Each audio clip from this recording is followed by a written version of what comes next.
taking your dog to the kennel, about what you should bring to the kennel. Now, I know some people may not like the idea of boarding their dogs. I get that, I understand that, and I can appreciate it.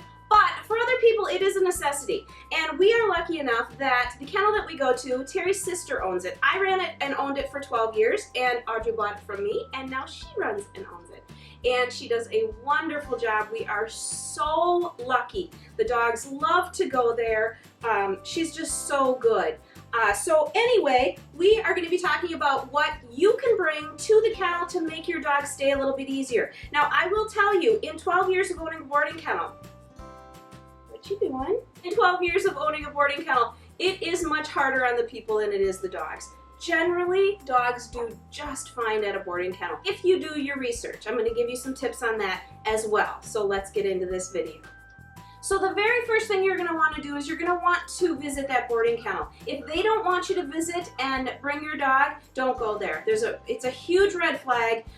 So make sure you go visit. Ask a lot of questions. Ask them how many times a day does your dog get out. Audrey lets these guys out 4 to 5 times a day. I don't know that I would be comfortable only having them out twice a day. So I love the 4 to 5 times a day.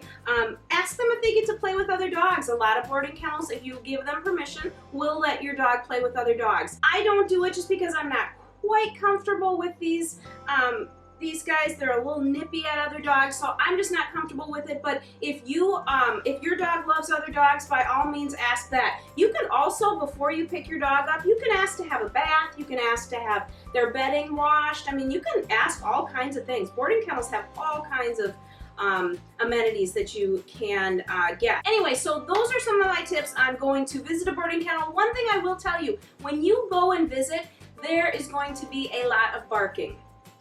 Don't base that on your opinion of the kennel. Dogs bark when somebody new comes in. They especially bark when a new dog comes in. 90% of the time in a boarding kennel is very, very quiet. I wouldn't have been able to stand it otherwise. So it is very quiet. Do not base your opinion on that, because it will be loud when you go visit. I can almost guarantee you, and there's really nothing that kennel owner can do to have all the dogs stop barking. So again, just make sure that you know that and don't base your opinion on the kennel on that barking.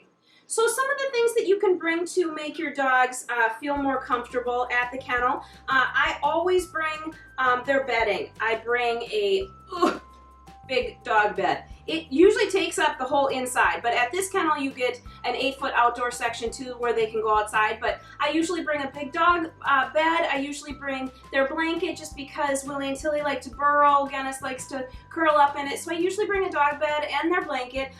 This particular dog bed I really like. Now Audrey has in-floor heat and air conditioning, which is really nice because concrete sweats. So a lot of times that bedding will get damp, but with the in-floor heat it doesn't at all. But this one has a plastic bottom, so that's good too. But one other thing you can do is you can bring a rug with a plastic or a rubber bottom and put that down first, put your bed on top, and then your blankets on top of that. You're going to want to bring their own dog food. It is so important. You don't want them having some strange dog food in a strange place, all anxious. So make sure you bring their own dog food. I just bring a tub of it. I write down how much they get on there on a little sticky note, how much they get, how many times a day. Super easy. Another thing that some people don't realize is that you're gonna fall off. Let's move you. Dogs eat so much better out of their own food dish. So I usually just bring a little bag like this and put all their stuff in it. So usually dogs will eat a lot better out of their own food dishes, so I always bring their own food dish. Water dish doesn't really matter that much, but the food dish I always do.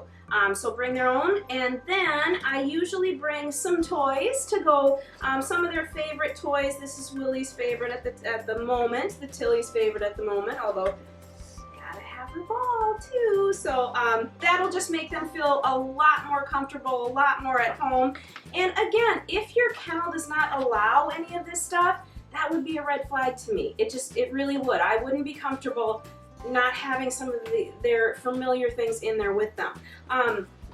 You also want to bring some treats if your dog is used to treats. Now I usually do, oh yes, we've got treats. I usually do a small bag with their little like little bones that, you know, that they can just have maybe when they come back in from, you know, going potty. They can have those. And then I usually have a bigger bag with some chews in it that they are used to. Here's their dental chews that they have every day.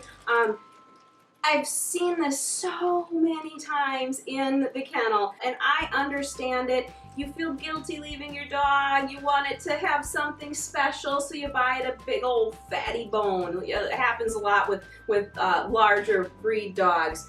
Oh, don't do that.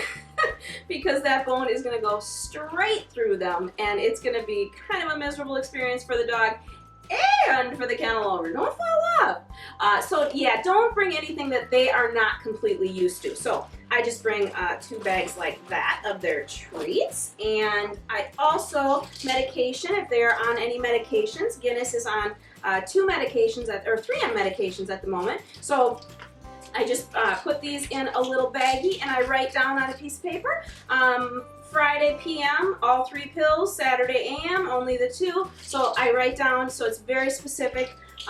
You can also put, I usually put his pills in a little piece of cheese, so I'll maybe even slip a little piece of cheese in here, depending on, you know, what I feel like. And then just their collars. I usually have their collars on them when I bring them. But good to note that Audrey does not like collars on the dogs when they're in the kennel. She's like me. She didn't feel comfortable having something around their neck when they're in the kennels, and I didn't either. So she usually just snaps these on the kennel. She'll take them off when we put them into the kennel. But that is about all we bring that I can think of to the kennel. They seriously get so excited when we turn on that gravel road, and that's all the proof that I need that they're doing just fine there. And like I said, so many dogs do absolutely fine. It's more the anxiety, I think, more of the dog owners, which I get. I don't like to leave them either, but if I have to leave them, which we do sometimes, we're very lucky to have such a great boarding kennel that we can go to. So that is going to be it for us for this video. Hey, I wanted to tell you guys too, I get so many comments, people talking about their dogs, and I'm dying to see them. So I'm going to leave a link in the description box below of our Facebook page. Would you go onto that Facebook page and leave me a picture of your dog? I would love to see them. That's the one thing that I'm really missing on this channel, is being able to see your dogs, so I can put, you know, your name with your dog, and I would really love to see that. So make sure you go do that. We would love that. And make sure you subscribe so you don't miss any of our videos. Give this video a thumbs up if it helped you, and we will see you in our next one. Bye!